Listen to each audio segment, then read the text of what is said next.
Good evening, ladies and gentlemen. My name is Phil the Conquistadork. Let's talk about Othercide. Othercide is a strategy turn-based tactics roguelike vampire mental illness simulator from Lightbulb Crew and published by Focus Home Interactive. If that description sounds confusing, it's because I'm still confused. I don't know what this game was about. I know I liked it for the most part. So let's start from the beginning. In Othercide, you play the Red Mother, which is some sort of embodiment within someone's mind. I have to assume there is a lot of imagery regarding the brain. There's a lot of messaging regarding mental illness and that sort of thing. You find yourself leading your team of daughters, and these are super powered, super armed women with different abilities that you send into battle. Some of them have big swords and do the whole glass cannon thing. You've got another one that is armed with a couple of guns. You got a ranged girl, and then you've also got kind of a defensive, more middle ground type, and you'll get another specialty daughter that'll come down the line. And I'm going to be honest with you, when I picked this game up, I did it because I literally thought, I usually do a little more research on my games before I buy them. I didn't do that with this. I had been seeing the imagery of this for a while. It came out last summer, in 2020, and I'd seen the imagery a lot, and it looked right up my alley, and I thought, this is a vampire XCOM. Obviously, it's got the base building aspect, it's got the strategy turn-based aspect, and they're vampires, right? Like, just look at them. They all look like they were taken straight out of Blade. Your enemies look like they were taken straight out of Dark Souls. That's the kind of thing a vampire would fight, right? No, not quite. Even though, clearly, a lot of their powers are based around blood. Still not vampires, though. Still not vampires. Daughters. Cool. We'll go with that. In any case, these daughters represent someone's last hope of defeating the Catholic Church? I really wish I could tell you what this game was about. It keeps its cards close to its chest, this game. It isn't as obtuse as, for example, Dark Souls, Bloodborne, which you gotta really do some digging to find out what world you're in and what's going on. This seems a little more overt than that. The levels that you've got to beat from one place to another are called synapses. You are using memories. You're going through clearly someone's brain, someone's trauma, someone's inner workings, and I have to believe, personally, that this is a game about, this is the physical manifestation of someone working out their traumas in their mind. These guys all represent, the bad guys represent all of your horrible traumas, and the Red Mother and the daughters represent your inner strength and that sort of thing. They represent the body positivity movement. I don't know. It's a very fascinating game for that reason. There is a roguelite element to it where as you progress, you are building up your daughters, and at the end of a sequence of levels that you go through, you either have to defeat the boss or start all over again, go back to the beginning of the memory and try again, and you'll hopefully have collected some items that'll make it go faster or easier or what have you. You know how this works, and this is no different. You unlock different traits, you unlock different abilities and advantages that will make the next run go smoother. And eventually you make your way all the way through the memory and presumably find out what the hell is going on. And I'm not going to lie to you, I didn't make it all the way through this game. In fact, I came frustratingly close to beating this game.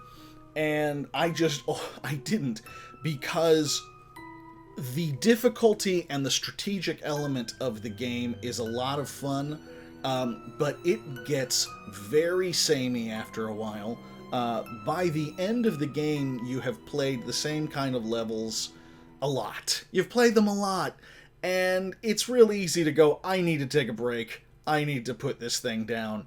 And I found that when I put this down, I got a lot out of it. I really enjoyed the time that I spent with it. I don't feel the grand draw to go back and beat it, at least not now. And that means something coming from me, because for me, if I'm that close to beating a game and I just don't, that's gonna wear on me. That just personally, I don't know, a lot of you might be the same way. But I do feel like I got plenty out of it, at least enough to justify the expense of purchasing the game and the 20 plus hours that I spent playing it. So let's go over the pros and cons of this game. First pro, that is the most obvious, it's what brought me to the game in the first place, the aesthetic. I will kill for a good atmosphere. I love a good atmosphere, I love a good aesthetic, I love a style, a design, a setting. I love that. I live for it when it's done well. For a lot of you who've been following me for a while, if you listen to my podcast, Pixel It, and Kevin and I talked a lot about Bloodborne and how Bloodborne frustrated me to no end because I couldn't even get past the first area. I just couldn't do it. It was just too frustrating for me. And I hated that because everything about the aesthetic and the design and the atmosphere, oh God, I loved it. I loved the monsters. I loved the way they were designed. I loved the way it was all set up.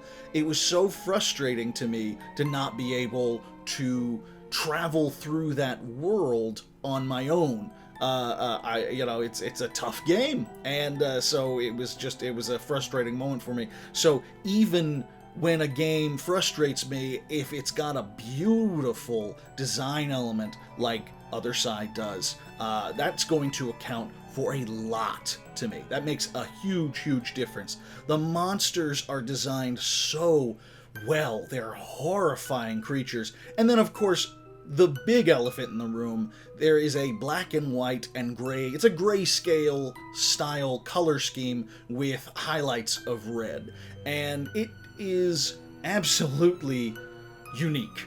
It is really unique and really beautiful and very troubling because I don't know if this is an upside or a downside, but the grayscale tones, they blend a lot of the world really beautifully, but also in a way that kind of makes you miss things. And then you'll be playing the game and all of a sudden you'll notice this bizarre sculpture or a piece of terrain or detail about a monster or something that you just didn't notice before based on the color style.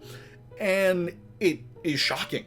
And so that might be a good thing, it might be a bad thing. I'm sure there are things that I missed. That's kind of cool. That's kind of it's got an Easter egg quality to it that I can really appreciate in that sense. Another pro that I found interesting in the design of the game itself was the initiative system. You have this initiative system that is a bar running across the bottom of the screen, and it is how you determine who is going next. And you have the opportunity to use more than your usual turn-based action points, that you usually play with in other turn-based strategy games. You can do more, you can bleed into more of that, but it costs you initiative. If you do more than one attack, or a particularly strong attack, or something along those lines, you can do it, but it's going to be a minute until you can attack again, and you have to look at the bar and determine whether or not that is worth it to you. It's really, really interesting. Building combos and synergies with your different sisters' powers, sisters, daughters, whatever, learning to build those strategies was a lot of fun. It was very rewarding. It's like anything else. When you get a plan going, when you learn the abilities well enough that you can create kind of a 1-2, 1-2-3 punch situation, You set a trap and it goes off. Very satisfying, and there are a lot of opportunities for that in this game. Okay, let's talk a little bit about the cons. Like I mentioned before, some of these challenges get samey. You have what are essentially the same style missions you'll see in an XCOM or a turn-based strategy game. You have a mission where you've got a quota of monsters to kill. You have a mission where you have to escort someone safely out of this particular memory. You have a mission where you've got to just survive for a certain amount of time and then escape. It's kind of the same. And there isn't a lot of variety as it goes on. I found that I was itching to play this game on a daily basis, but it was more of daily sprints in this game rather than long marathon runs, where some games inspire you enough to sit down and play them for 3, 4, 5 hours at a time. This is the kind of game that I would turn on after I got into it.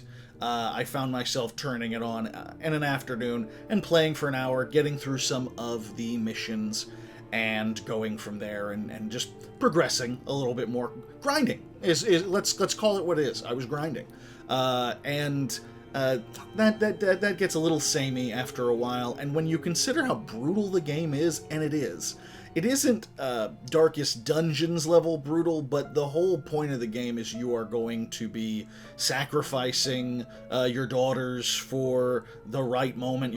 Some people are gonna die, and you can resurrect them, but at only at great cost, and that sort of thing. And if you're stubborn and you really, really want to and put your nose to the grindstone, you could, oh god, of course, you could make it happen. But whether or not that is worth it to you, your opinion may vary. That was the main con for me. It was just a lot after a while. I needed to take a lot of breaks.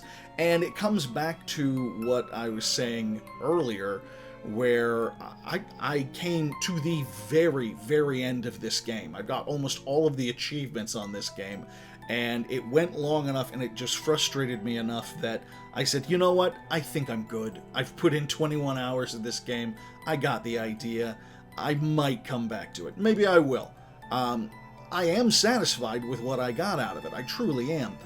But it was a level of difficulty sometimes where I questioned if the juice was worth the squeeze that day, or if I was just going through it to say that I went through it, to say that I didn't give up. Having said that, I keep coming back to the style. The style of this game is amazing. And the gameplay is fun. It is a good game. There are only a few things that keep it from being the kind of game that I could recommend without a shadow of a doubt, without any level of hesitation.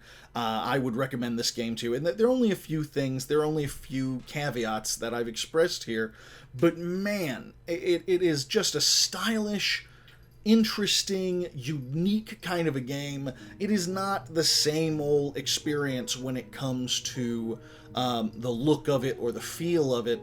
And I think that's why it stands out where some of the gameplay feels a little samey. You look at it and it promises this great, big, different kind of adventure, and in many ways it is. But in a couple of really important ways, it just isn't.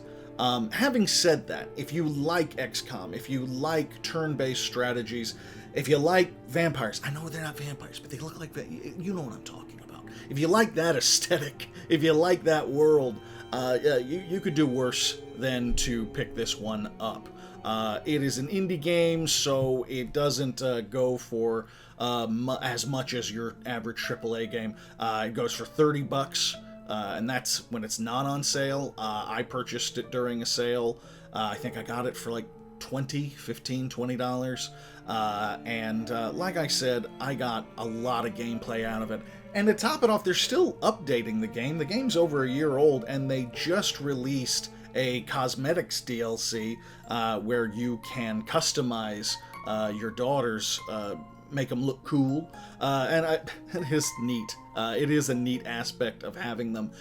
Before, when I was playing it, it was all completely randomized, the style and the clothes they wore and that sort of thing, and their eyes would be different colors, and they get more brutal looking as time dragged on, as they fought and died and came back from the dead.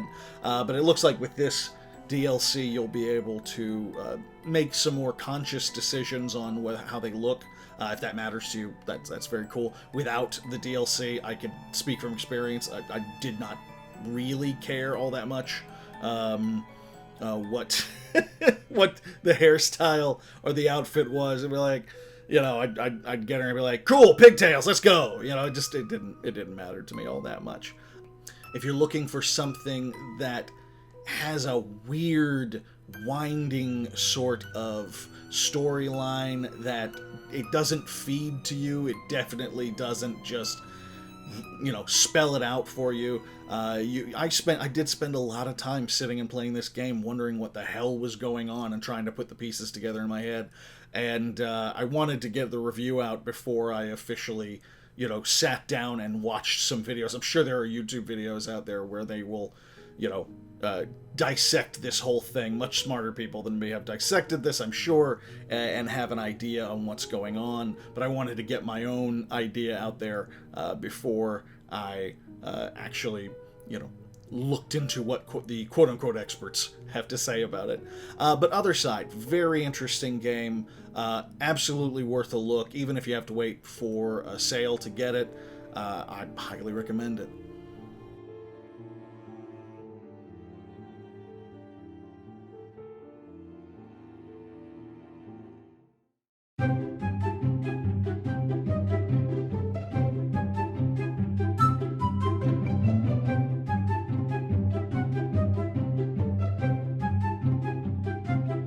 You get people like Joe Rogan, Yeah. who Yes. I would not accuse him of being objectivist, because that assumes that he has that presupposes that presupposes that he understands things. Right. I feel like every time I imagine Joe Rogan, I just see a wave of knowledge crashing over him, and then the wave pulling back, and he is somehow dry. He has to have everybody in the room. He wants everyone at the table, and he will gain nothing from the experience. Nothing at all. Nothing at all.